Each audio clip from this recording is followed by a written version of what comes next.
Hi, in front of me is Motorola Moto G30 and today I would like to show you how you can set up screen lock on this device. Firstly, go into settings, then scroll down, tap on security and choose screen lock.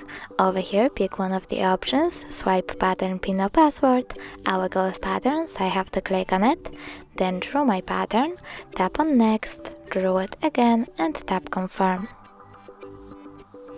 Over here, pick how do you want the lock screen to display by clicking on one of the options, for example don't show notifications at all, and clicking done.